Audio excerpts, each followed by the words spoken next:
When I was in North Korea, they called me the genius of Joseon. I won first place in math competitions, and even received a commendation from the general. But now I work delivering packages. Is that something to be ashamed of? No. Actually, this is the real beginning of my life. In North Korea, if you study well, you have to become a person of loyalty. Your brain isn't for yourself, it's for the system. When friends asked, "What will you be when you grow up?" I answered, "A scientist who serves the general." That was the correct answer.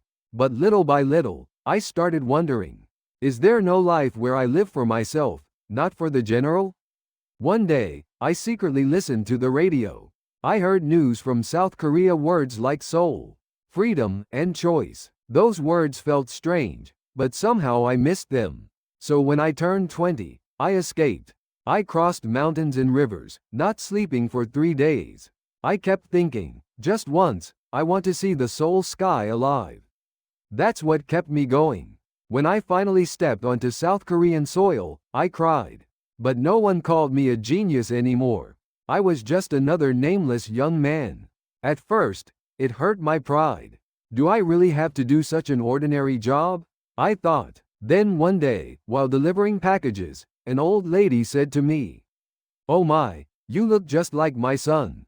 "Thank you, dear. Make sure you eat well, and be careful in this cold weather." I stopped for a moment. That one sentence made me cry.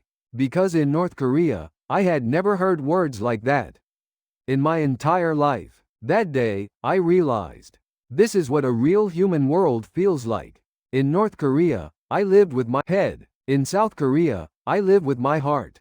I don't need to be a genius anymore. Because now, I'm living as my true self.